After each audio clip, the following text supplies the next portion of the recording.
Chers amis, Dragi prieteni, salut!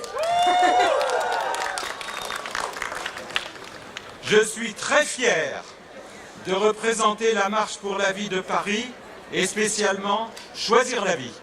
Sunt foarte mândru că am ocazia să reprezint Marșul pentru Viață de la Paris și mai ales Asociația Alege Viața. Choisir la vie, l'une des 5 associations qui organise cette marche annuelle et dont je suis le vice-président.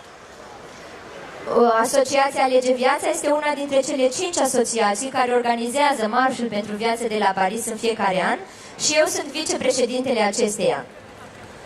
Je suis très fier d'être à votre marche pour la vie de Yazi, dont le thème unique dès la première seconde me paraît très bien choisi. Sunt foarte mândru că particip la marșul dumneavoastră pentru viață de la Iași, care are tema unic din prima secundă, un slogan care mi se pare foarte bine ales. Je sais que vous organisez des actions pour le respect de la vie pendant tout le mois de mars et qu'aujourd'hui vous manifestez dans près de 600 villes en Roumanie et en Moldavie. Știu faptul că ați organizat activități pentru promovarea grijii față de viață pe durata întregii luni martie și că astăzi au loc manifestații în aproximativ 600 de orașe din România și Republica Moldova. En 2013, vous aviez manifesté dans 23 villes. În 2013, marșul a avut loc în doar 23 de orașe. Aujourd'hui, 6 ans plus tard, vous avez multiplié par 25 le nombre de villes où vous manifestez et en parallèle, vous avez beaucoup augmenté le nombre de total de manifestants. Astăzi, 6 ani mai târziu, ați înmulțit cu mai mult de 25 de ori acest număr al orașelor, iar în paralel ați mărit considerabil și numărul total de participanți la marș. C'est tout à fait remarquable et je vous en félicite chaleureusement. Este un lucru remarcabil că ați reușit să faceți asta și vă felicit călduros pentru acest lucru. Felicitări! Félicitations. Je sais que pour arriver à ce résultat, vous avez uni vos efforts. Știu că pentru a ajunge la acest rezultat, v-ați unit eforturile și ați lucrat împreună.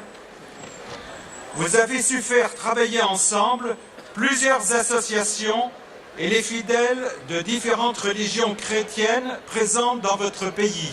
Ați dezvoltat o strânsă colaborare între mai multe asociații și credincioși care aparțin diferitelor religii creștine prezente în țara voastră.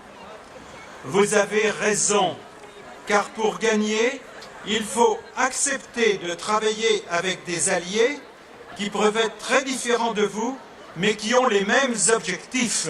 Ați procedat foarte bine, deoarece pentru a ieși învingători, trebuie să lucrați cu aliați care, deși sunt foarte diferiți, au în final aceleași obiective. En France, l'avortement a été dépénalisé pour la première fois le 17 janvier 1975 par la loi Veil et depuis, il a été de plus en plus libéralisé par les lois successives. În Franța, avortul a fost legalizat la 17 ianuarie 1975 prin legea Veil și de atunci a fost din ce în ce mai liberalizat prin legi succesive. Issu de l'association historique Laissez-les vivre, mon association Choisir la vie a été créée en 1982 pour défendre l'enfant à naître. Desprinsă din asociația istorică Lăsați-i să trăiască, asociația din care fac parte, Alege Viața, a fost înființată în 1982 pentru apărarea copilului nenăscut prin refuzul de a finanța avortul. Nous avons depuis le début travaillé en étroite coordination avec les autres associations françaises. Încă de la începutul activității am lucrat în strânsă colaborare cu celelalte asociații franceze. Nous organisons, par exemple, le jour de la fête des mères, le 26 mai cette année, des rassemblements dans toute la France pour célébrer la journée nationale pour la vie demandée par l'Église catholique. Organizăm de asemenea, de exemplu, ziua dedicată mamei. Anul acesta, pe 26 mai, prin întâlniri desfășurate în întreaga Franță, pentru a sărbători Ziua Națională pentru Viață, așa cum a fost solicitat de Biserica Catolică. Nous pratiquons aussi l'écoute téléphonique des femmes enceintes en difficulté. De asemenea, realizăm și consilieri prin telefon femeilor însărcinate aflate în dificultate. Après avoir organisé des marches de façon irrégulière à Paris, nous avons décidé en 2005, 30e anniversaire de la loi Veil, d'organiser une grande marche nationale annuelle, donc chaque année, pour la vie à Paris.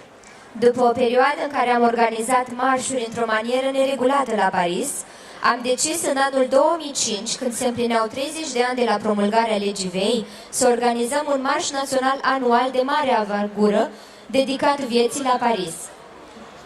Depuis le début, nous travaillons avec les associations pro-vie, notamment d'autres pays d'Europe. Încă de la început am colaborat cu asociații Provita din alte țări, în special din Europa. Nous sommes ravis d'accueillir à la Marche pour la vie de Paris des délégations étrangères et cette année, nous avons eu l'honneur et le plaisir d'accueillir mademoiselle Sorina Inganescu. Am fost încântați de fiecare dată să întâmpinăm delegații străine la Marșul pentru Viață de la Paris, iar în acest an am avut onoarea de a o primi alături de noi pe domnișoara Sorina Hângănescu, referent în cazul sectorului Provita al Mitropoliei Moldovei și Bucovinei. Il est très important de bien nous connaître et de nous soutenir mutuellement dans ce combat très difficile, mais très prioritaire. Este foarte important să ne cunoaștem și să ne sprijinim reciproc în această luptă foarte dificilă, dar care are o importanță majoră. En effet, comme il est écrit dans la Constitution du Royaume de Belgique, le droit à la vie est la condition d'exercice de tous les autres droits.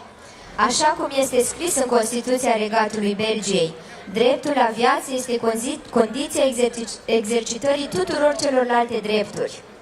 En clair, si le droit à la vie n'existe pas, les autres droits ne peuvent s'appliquer. Pe scurt, dacă dreptul la viață nu există, celelalte drepturi nu pot fi puse în aplicare. Je vous souhaite beaucoup de courage et beaucoup de succès dans votre bon combat pour la défense de la vie. Vă doresc mult curaj, mult succes în lupta pe care o duceți pentru apărarea vieții. Merci de votre attention. Vă mulțumesc pentru atenție.